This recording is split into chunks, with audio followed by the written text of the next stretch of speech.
Nagasaki, target for atom bomb number 2, is filmed from a super fortress many miles away.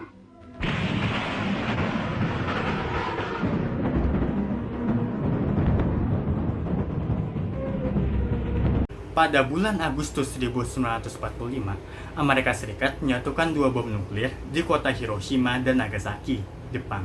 Keputusan Amerika Serikat tersebut dilakukan agar memaksa Jepang untuk menyerah kepada sekutu setelah melakukan tindakan-tindakan agresif di Lautan Pasifik.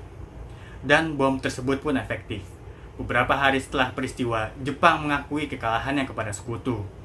Peristiwa tersebut adalah satu-satunya instansi dalam sejarah di mana bom nuklir itu digunakan dalam sebuah perang.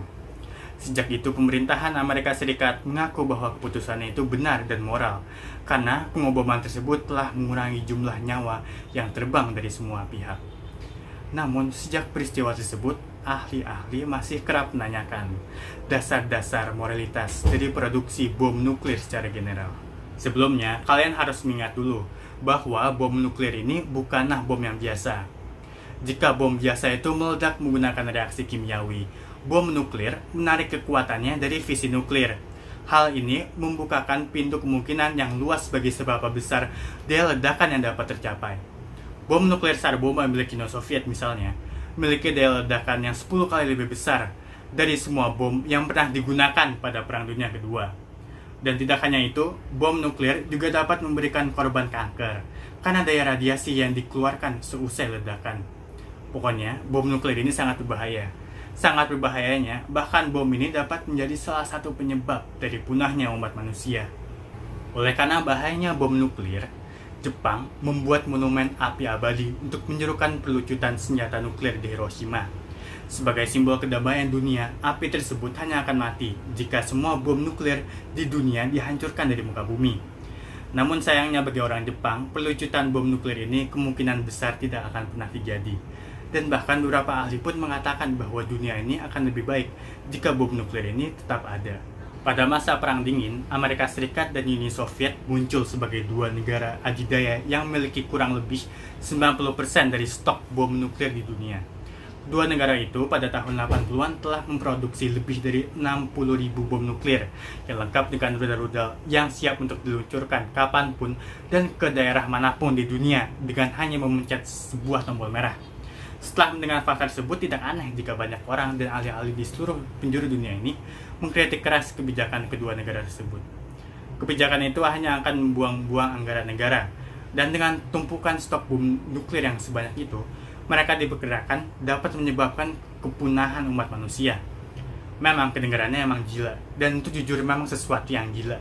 Tapi lagi-lagi, masa Perang Dingin itu memang sebuah zaman yang sangat berbeda dari zaman sekarang. Jadi sebenarnya sih, apa sih sebenarnya tujuan dari produksi bom nuklir ini oleh negara-negara adidaya tadi? Jawabannya itu adalah karena adanya nuclear deterrence. Saya berharap bahwa dengan ilustrasi ini kalian dapat langsung mengerti ya apa itu arti dari deterrence atau nuclear deterrence. Nuclear deterrence menurut kamus Oxford itu adalah doktrin militer yang memungkinkan suatu negara untuk menggunakan senjata nuklir yang dimilikinya sebagai aksi pembalasan atau untuk menghalangi musuh untuk menyerang.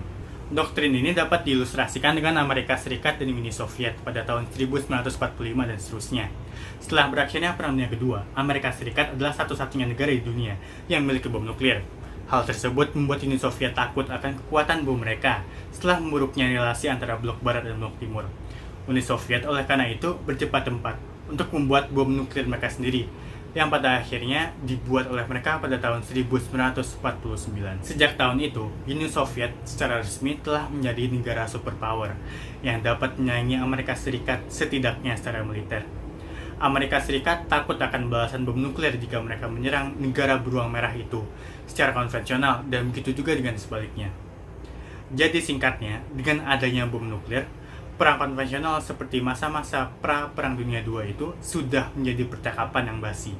Ya, jadi dengan adanya nuclear deterrence ini, beberapa ahli berargumen bahwa memproduksi bom nuklir ini etis, dan ironisnya bisa menyelamatkan nyawa manusia yang banyak dengan tidak adanya Perang Dunia Ketiga.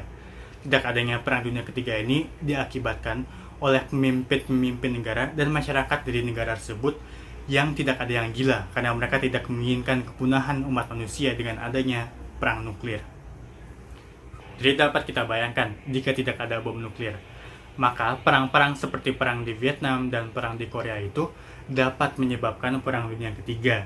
Tapi hal tersebut tidak terjadi karena bom nuklir, karena adanya bom nuklir. Blok Barat dan Blok Timur tidak berani untuk bertarung secara konvensional. Jadi mereka mulai bertarung di proxy war, yakni dengan mendukung salah satu pihak dari sebuah negara yang berada di dunia ketiga. Memang sangat disayangkan, karena berjuta-juta umat manusia telah meninggal dalam proxy war tersebut. Tapi setidaknya dengan tidak adanya perang dunia ketiga, maka nyawa umat manusia tidak akan habis secara besar-besaran. Jadi itulah argumen mengapa beberapa ahli berpendapat bahwa adanya bom nuklir ini bisa menyebabkan adanya kedamaian di dunia. Dengan adanya bom nuklir, maka perang-perang konvensional seperti Perang Dunia Kedua tidak akan pernah terjadi lagi. Hal itu tentunya jika bom nuklir ini tidak pernah digunakan ya. Tapi jika bom nuklir ini dapat digunakan, maka dapat dipastikan bahwa manusia pada Perang Dunia Keempat akan berperang menggunakan tongkat dan kayu.